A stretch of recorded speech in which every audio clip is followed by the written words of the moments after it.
What's going on, guys? Tower number 9 here, and today we're going to be discussing some data from a big league that was played recently and what that might mean for the metagame. So let's get right into it. So here is a bunch of the data here. I'm just gonna go through some quick takeaways. Boba Fett was the most played leader by a lot, and he had a strong 58% win rate, 61% with the popular command combination.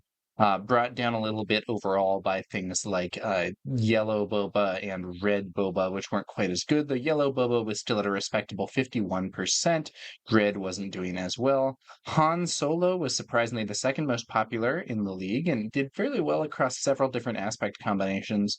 So Han Red had a 56% win rate, Han Blue had a 56% win rate, and Han Green had a 56% win rate.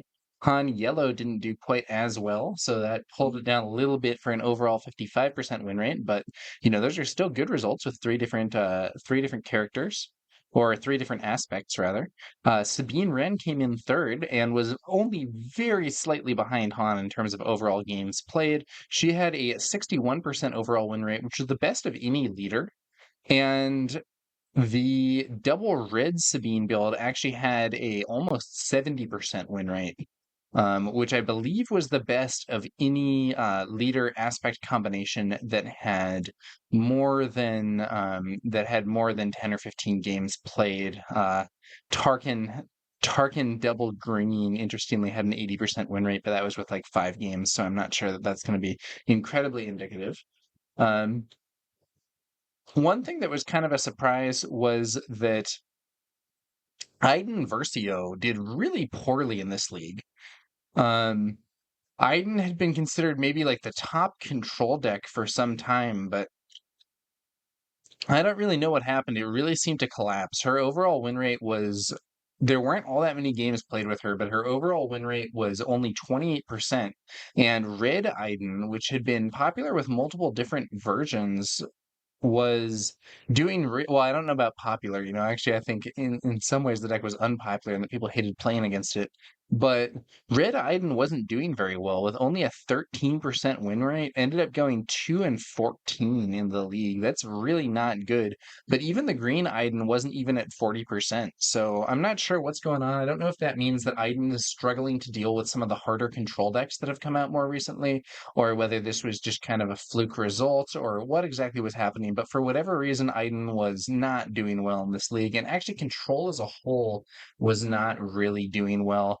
The Vader was at 48% overall win rate. The Blue Vader was at 50, so that's okay. And Green Vader, the kind of traditional ramp build, probably was at about 54. Um, Emperor Palpatine was actually doing pretty okay at 52%, but both mid-range and aggro had leaders that were clearly doing very well, with Boba and Sabine having high win rates. Um, and control, I don't know. There wasn't a 58% win rate Vader build out there, though interestingly, Palpatine Yellow had a 58% win rate, and Palpatine Blue had a 60% win rate, though with only 10 games played. So, are those going to be really strong options? I'm not sure, but they did better in this league than the more traditional Iden Versio control deck. Director Krennic, who's kind of in between control and mid range, actually had a pretty respectable showing himself. Um, but for whatever reason, mid-range and aggro seem to be kind of at the top of things. A few leaders were very unpopular.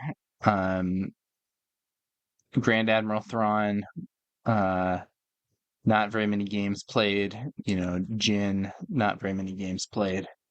Um, Looking at the leader and aspect combos with at least 15 games, I discussed some of this before, but Sabine Red was the most successful of these in terms of overall win rate, followed by Boba Green at 61, Sabine Yellow at 60, and Krennic and Green and Palp Yellow at 59, 58. Which honestly, if you look at it that way, that's not that bad a showing for control, if you count those as control.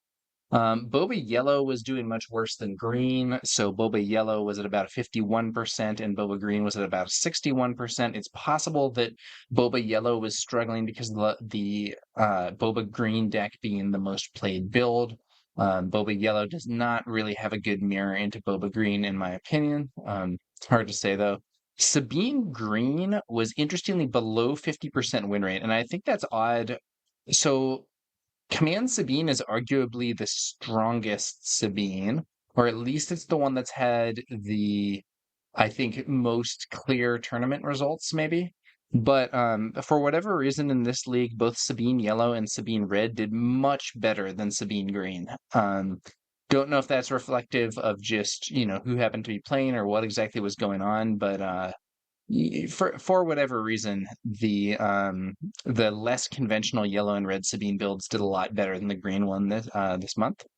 Luke Green seems like a potential dark horse. So this is not a deck that's been getting a ton of attention in the broader meta, but Luke Green had a 57% win rate and actually had a fairly large number of games played too, with 88 games played in the league, or 88 matches, rather. It says games played, but I believe most of these were 2 out of 3s. So, make of that what you will. And Han, as mentioned before, had a 56% win rate with several different colors, which is pretty cool.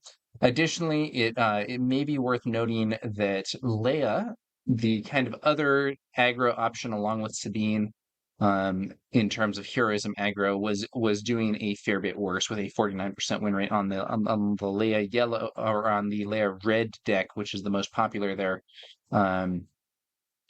So not really up to what the Sabine Red right below it was doing way better. Sabine Yellow was doing way better. So in my opinion, Leia has kind of fallen behind Sabine, and Leia now seems like sort of a second tier aggro leader, but I could be wrong. Okay, so do these results mean that we're in a mid-range meta? So Boba Fett, most played leader, and very strong win rate, mid-range. Han Green, again, highly played in this league. And this was again kind of mid-range. Chirrut Red, mid-range. Luke Skywalker Green, mid-range. Of the top five played leaders in this league, 4 of them were mid-range, and the other one was Sabine Yellow. However, I don't actually think this necessarily means we're in a mid-range meta. So for one thing, Sabine in the yellow and red versions at least was doing very well despite the presence of a lot of mid-range decks. In theory, mid-range is supposed to counter aggro. So if the aggro is still doing well, even with all this mid-range in the meta, that might just mean that the mid-range is not really getting that job done, or there's other advantages to it, or what. Additionally, so in a league format, a lot of games are going to be played sort of throughout the month, and because of that, not all of these were played knowing what we know now. So like the recent Florida event, I think the Vigilance Vader deck that ultimately won that event with Guy piloting it. I think that's a strong build, and that wasn't something that saw that many games. There were 24 Vader Blue games, and it went 50-50. I think if this league had been played, entirely after that event, we would probably see both more people playing Vader Blue and also probably a higher win rate with the deck. So some of these are from kind of earlier in the month of April, and I don't think necessarily reflect the most up-to-date information. However, I also wouldn't count this information out completely. I think it can be relevant at looking at what people have been playing recently. And at least for what people are playing across the month, the most popular decks were heavily mid-range oriented, with Sabine being the dominant aggro deck and still doing pretty well despite all this mid-range.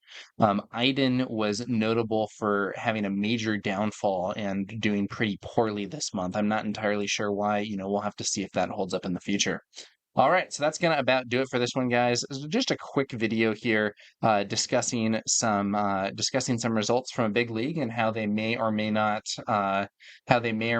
reflect on the meta as a whole. Hope you found this interesting, and I will catch you guys later with some more Star Wars Unlimited content.